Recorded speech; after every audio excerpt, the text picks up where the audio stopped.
Où trouver tous les produits 100% Outre-mer? Chez Tropique Marché à Saint-Ouen. Les fruits et légumes et toutes les spécialités salées et sucrées servies avec bonne humeur par une équipe exclusivement ultramarine. Retrouvez l'ambiance et le goût du pays chez Tropique Marché à Saint-Ouen-sur-Seine et sur tropiquemarché.com.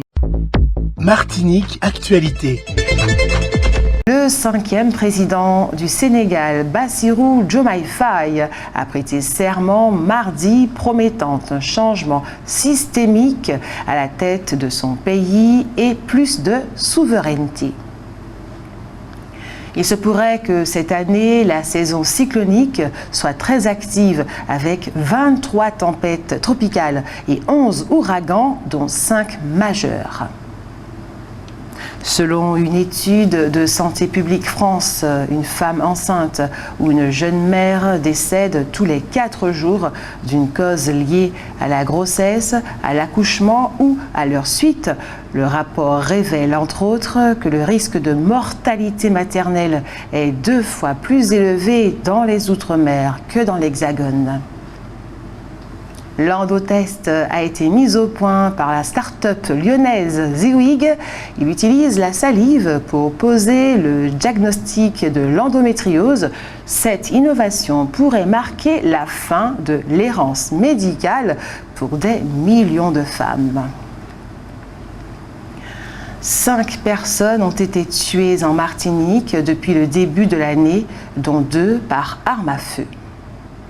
Et je vous le disais en titre, la Martinique est classée première région de France avec 91% des jeunes de 18 ans inscrits au dispositif Pass Culture. Chez nous, en effet, plus de 15 000 jeunes en bénéficient. Le Pass Culture est un outil au service d'une politique publique qui vise à renforcer et diversifier les pratiques culturelles des jeunes. Il offre à tous les jeunes à partir de l'âge de 15 ans résidant en France un accès à un crédit individuel. De 20 € pour les jeunes de 15 ans, 30 € pour les 16 et 17 ans et de 300 € dès 18 ans. Ils peuvent ainsi avoir accès à des offres artistiques et culturelles de qualité et diversifiées en achetant des livres, des places de cinéma ou de concert, en visitant des lieux culturels ou en participant à des rencontres avec des auteurs ou des artistes, ainsi qu'à des cours ou ateliers de pratiques artistiques. Par ailleurs, depuis 2022, le Pass Culture peut être mobilisé pour des projets d'éducation artistique et culturelle sur le temps scolaire à destination des lycéens et des collégiens dès la 6e. Le Pass Culture, doté de moyens importants sur ce volet, devient ainsi un outil complémentaire pour la généralisation de l'éducation artistique et culturelle. Suite à l'agression de Samara, 14 ans, il y a 3 jours, devant son collège à Montpellier, Nicole Belloubet a annoncé le lancement d'une mission flash dès ce vendredi. Des inspecteurs généraux du ministère de l'Éducation se rendent 8 jours dans le collège afin de tout savoir sur ce qui s'est passé durant les mois précédents. Nous devons la vérité à Samara, à la famille et bien sûr à notre institution, a affirmé la ministre. Et une alerte a été lancée ce jeudi par l'Agence nationale de sécurité du médicament au sujet de l'antiépileptique Dépakine. Un défaut de code barre sur un petit nombre de boîtes peut entraîner un risque de surdosage, en particulier chez les enfants et les patients atteints d'insuffisance rénale. Alors soyez prudents. Ce samedi, le 6 avril, la collectivité territoriale organise la 2e édition de la journée des jeux de société au centre culturel Tiers-Lieu. Antoine Tingamen dit Oiseau à Basse-Pointe de 9h à 17h. Il s'agit d'une journée champêtre avec un pique-nique géant dans les jardins de l'habitation. Le programme ludique et varié s'adresse à tous les âges et prévoit l'organisation de mini-tournois de Scrabble, échecs, dames, domino, belote, poker, pétanque, atelier de vannerie et de cerf-volant. animé par Jocelyn Regina. Les musiciens de la Mafia proposeront quant à eux une masterclass aux élèves de l'atelier musique, piano et guitare et un spectacle pour les enfants, Madou Siro et puis Bons Épices avec l'association Les Contes de Michou. Évoquant les craintes de génocide contre les Palestiniens à Gaza, le Conseil des droits de l'homme de l'ONU a exigé ce vendredi l'arrêt de toute vente d'armes à Israël. Israël a annoncé autoriser la livraison temporaire d'aide dans la bande de Gaza par 2 ports israéliens. Après la mort jeudi de 7 humanitaires d'une ONG états-unienne, Joe Biden avait évoqué pour la première fois la possibilité de conditionner l'aide à Israël à des mesures tangibles. Les drones de loisirs, initialement destinés aux prises de vues aériennes, sont désormais largement détournés de leur fonction première.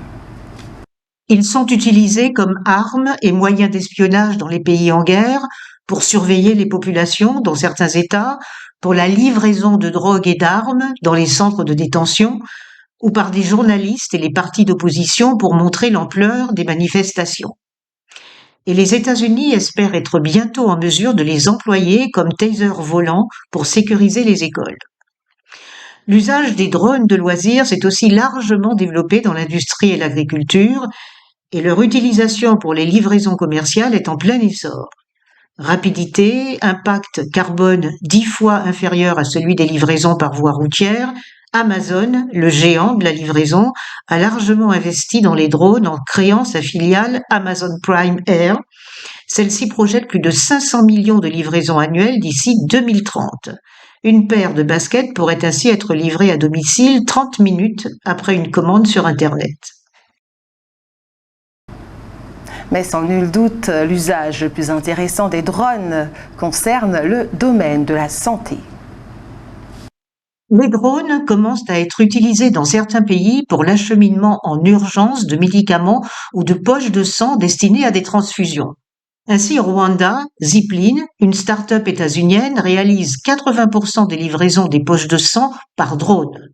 Cependant, un coût élevé, avec une infrastructure lourde pour les rampes de lancement, ainsi qu'un rayon d'action limité des drones à 80 km, explique que pour le moment, on utilise surtout cette méthode en zone rurale, dans des pays de petite superficie à forte densité de population et possédant des ressources financières suffisantes.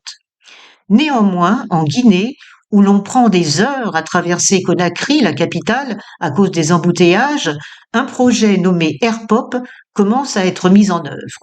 Mené par des chercheurs guinéens, européens et une ONG, il consiste à utiliser des drones pour transporter en urgence des prélèvements sanguins et ainsi permettre de diagnostiquer et traiter les 1400 enfants qui naissent chaque année avec le VIH en Guinée. Une solution efficace en termes de vies sauvées, d'après les premiers essais, malgré les coûts d'investissement et d'entretien. Du coup, il est envisageable de mutualiser des drones pour transporter notamment des poches de sang destinées aux femmes souffrant d'hémorragie lors de l'accouchement, une des premières causes de décès maternels en Afrique. Pour autant, l'utilisation des drones n'est pas sans danger, ils peuvent être détournés par des groupes terroristes. D'où la nécessité d'informer clairement à ce sujet les populations. La bonne nouvelle, c'est que si pour l'instant les drones sont principalement produits dans les pays riches, la simplicité des techniques de fabrication et les moyens déjà investis pour améliorer la performance des drones laissent espérer que dans un futur proche, des fabricants pourraient émerger en Afrique de l'Ouest. Outremernews.fr, le site de l'actualité Outre-mer, 24 heures sur 24 et 7 jours sur 7. Retrouvez la chaîne Outremer News sur YouTube.